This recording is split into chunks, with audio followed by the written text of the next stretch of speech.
రాగి పిండితో ఇడ్లీ ఇలా చేశారంటే చాలా హెల్తీగా ఉంటుంది, చాలా టేస్టీగా ఉంటాయి.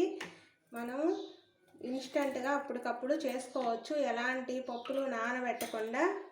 చూడండి ఎంత స్మూత్గా ఉందో ఇడ్లీ. ఇందులో కొబ్బరి చట్నీ కాంబినేషన్తో వేసుకొని కనుక తింటే చాలా బాగుంటుంది. ఎంత స్మూత్గా వచ్చిందో.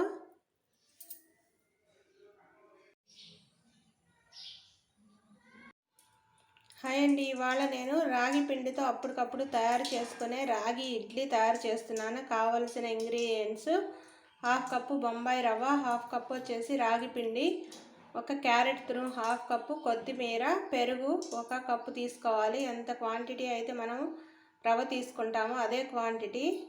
ముందుగా మనం స్టవ్ మీద కళాయి పెట్టుకునేసి ఆయిల్ వేసుకొని కొంచెం హీట్ ఎక్కాక అందులో కొంచెం మినపగుళ్ళు, జీలకర్ర, ఆవాలు వేసుకున్నాను. ఈ పోపు దినుసులు కొంచెం ఫ్రై అవ్వాలి. ఫ్రై అయ్యాక ఇందులో ఈ బొంబాయి రవ్వ కూడా వేసుకునేసి మనం ఫ్రై చేసుకోవాలి.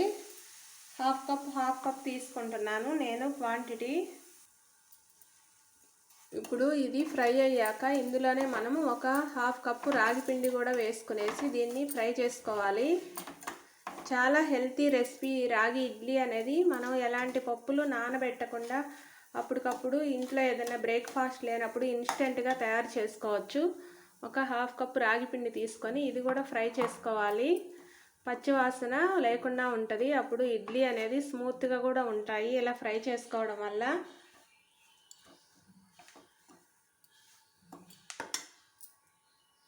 ఇప్పుడు ఇది ఫ్రై అయింది. ఇందులోనే ఇప్పుడు కొంచెం క్యారెట్ తురుము కూడా తీస్తున్నాము. క్యారెట్ తురుము కూడా కొంచెం ఇందులోనే బాగా ఫ్రై అవ్వాలి. జస్ట్ పచ్చివాసన పోయేంత వరకు తాలింపులో కొంచెం ఫ్రై అయితే సరిపోతుంది.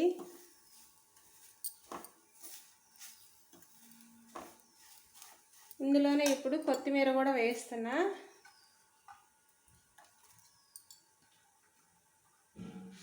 షుగర్ ఉండేవాళ్ళు ఎప్పుడన్నా మామూలు వైట్ ఇడ్లీలు తిన్నప్పుడు ఇలా ఇడ్లీ ప్రిపేర్ చేసుకుంటే చాలా హెల్తీగా తినొచ్చు. ఇప్పుడు ఇవి ఫ్రై అయిపోయాయి. మనము స్టవ్ ఆపేసుకుందాం. ఇప్పుడు మనం ఈ రాగి పిండి రవ్వ చల్లారాలి. చల్లారాక ఇప్పుడు ఇందులో మనం పెరుగు వేసుకొని కలుపుకోవాలి. ఇందులోనే ఇప్పుడు మనం రుచికి సరిపడా సాల్ట్ కూడా వేసుకుందాం.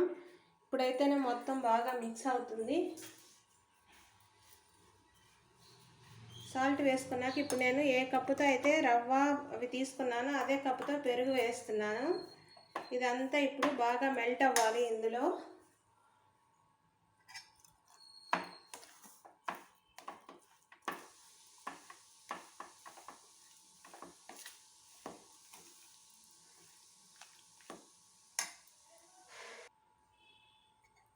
ఇప్పుడు ఈ పెరుగు ఇందులో అంతా మిక్స్ అయింది. ఇప్పుడు మనం రుచికి సరిపడా కొంచెం వంట సోడా కూడా వేసుకుందాం. వంట సోడా వేయడం వల్ల అప్పటికప్పుడు చేసుకుంటాం కాబట్టి ఇడ్లీ అనేది చాలా స్మూత్గా వస్తాయి. ఇది ఒక అరగంట, ఒక 10-15 నిమిషాలు కనుక నానితే ఇది కొంచెం పిండి లూజ్ అవుతుంది. పెరుగు అంతా మనం ఒక 10-15 మినిట్స్ దీన్ని మూత పెట్టుకునేసి నానబెట్టుకుందాం ముందుగా. ఇప్పుడు ఇందులో కొంచెం వాటర్ వేసుకునేసి మనం ఇడ్లీ ఎలా పెట్టుకుంటామో అలాగా కలుపుకోవాలి. ఇప్పుడు పిండిని కొంచెం గట్టిగా ఉంది కాబట్టి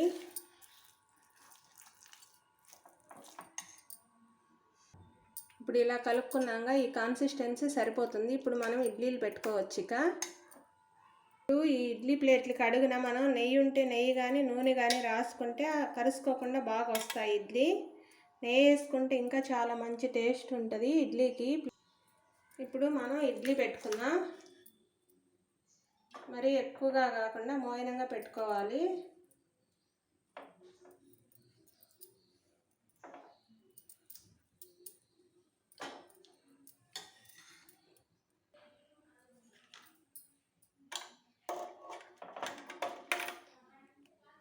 ఇప్పుడు స్టవ్ మీద కుక్కర్ పెట్టుకొని నేను 1.5 గ్లాసు వాటర్ వేసుకుంటున్నాను. ఈ ఇడ్లీలోకి 1.5 గ్లాస్ వేసుకొని కొంచెం వాటర్ మరిగాక మనం ఇడ్లీ పెట్టుకోవాలి. మామూలు ఇడ్లీ పెట్టుకున్నట్టే.